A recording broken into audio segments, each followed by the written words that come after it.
What's going on, everybody? My name is Simon Rochford. I'm a headshot and portrait photographer based in Vancouver, BC, and welcome back to my channel. So what do I want to talk about today? Well, it's lighting.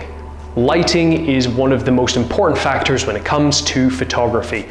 And for myself, doing headshots and portraits, I personally use the Godox AD200 Pro, also can be called Flashpoint, and I know for those that are on about pronunciation, yes, it's probably pronounced Godox, but I've just been saying Godox, that it's easier to say that way. So why did I choose this light?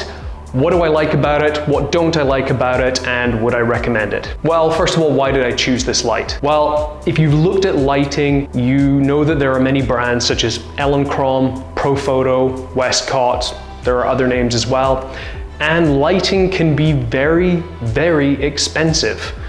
Particularly if you're looking at Profoto lights, for example, those are usually some of the most expensive photography lights that you can buy. Godox, I would say, is definitely in the more budget-friendly area.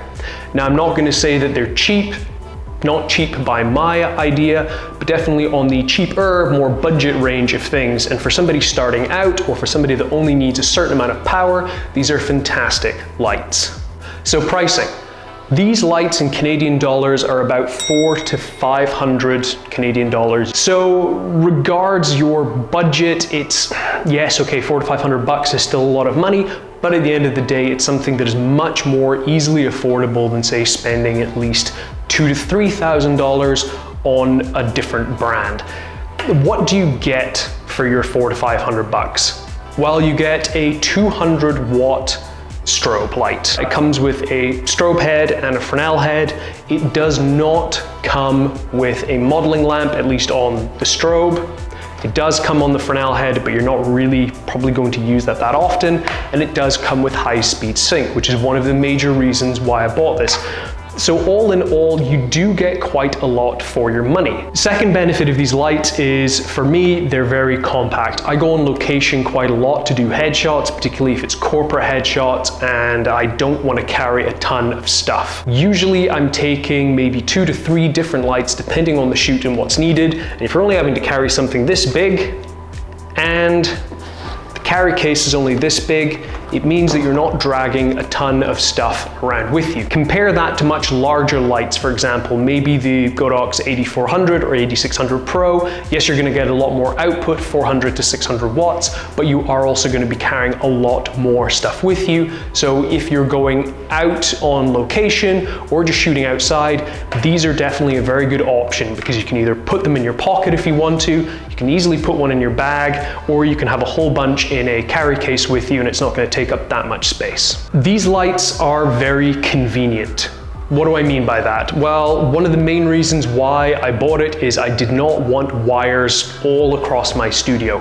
I don't work in a massive studio space, so having wires was something that was going to be a tripping hazard. It looked untidy and I just didn't want them. So with this, battery powered. Battery powered strobes with these fantastic batteries that they have. They charge pretty quickly, you get a decent amount of power out of them, and it's something that is very convenient. On top of that, you can take the strobe head off. You can take this mount off easily, and to pack away, you can put the Fresnel head back on. Nice, easy, and compact with your packing bag that you've got as well.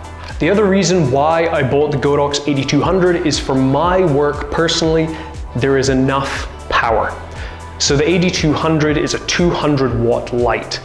So for headshot photography, that is more than enough light that you need. I generally work with either a triangle setup or a clamshell setup, depending on the type of shoot that I do. And for that, 200 watts is more than enough with all the lights that I have. I can work in controlled conditions, so I don't need much more power than that, really. Another major reason why I bought the Godox AD200 Pro is the fact that it is powerful enough. What do I mean by that? Well, for my own personal use, which is headshots and portraits, I work in very controlled conditions. Particularly for headshots, you're really only shooting that much of the person, so you can get the lights in very, very closely, which means you don't need to have an absolute ton of power when doing headshots. 200 watts from the AD200 Pro is more than enough for that. The other benefit is that these are very adaptable lights. This one is mounted into an S bracket, which can easily be mounted on any stand. I usually use C stands in my studio. But the other thing that you can do is turn these into one 400 watt light. So you might be working on location and 200 watts is not just enough watts.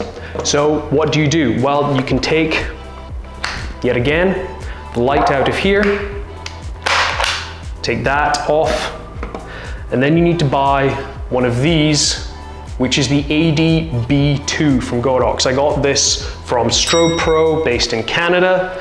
What you do is you take one of these, click it in. Oh, you need to do the other one as well. Take the other one. You want to take your 200 watt lamp and put it in the front here. And there you go.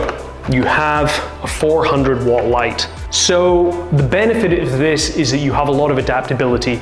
If you are going to be in a situation where, say for example, the sun is shining very, very brightly, or you're needing your light to be further away, or you want to have a bigger light source, then you can put these together. This is not much, it's just over about $100, and you can have a 400 watt light from 2 Godox AD200s. So that's all the pros, that's all the things that I really like about the Godox AD200. Now let's talk about the cons, the things that I'm not a big fan of.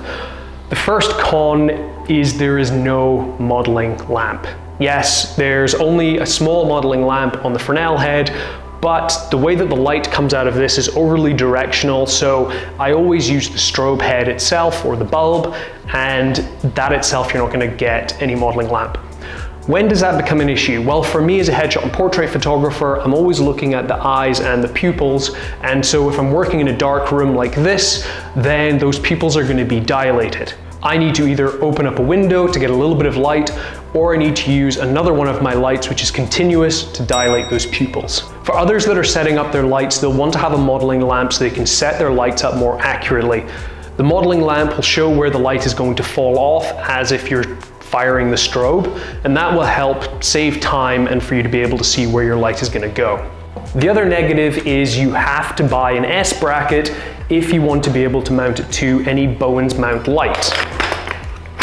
The compact nature of the AD200 is somewhat undone by the fact that you have to have an S bracket to go with it. So if you're using, say, 3 to 5 lights on a shoot, you need to have those 3 to 5 S brackets to be able to mount it to a Bowens mount.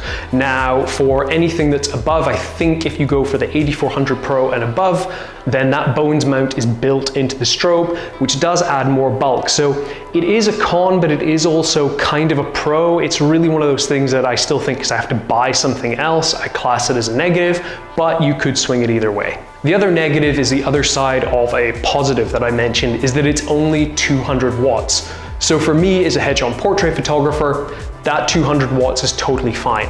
However, if you are going to be doing other projects where you need much more powerful lights, these AD200s may not be for you because you're just going to be looking for more power. Yes, you can use the ADB2 to be able to create a 400 watt light. However, that is not always something that you want to have to do. It can be a little tricky. It can be sometimes a little bit unreliable. So potentially just getting an AD400 Pro or an AD600 Pro might be the better way to go. The last issue I want to bring up as a negative regards to the AD200 Pro is the recycle time.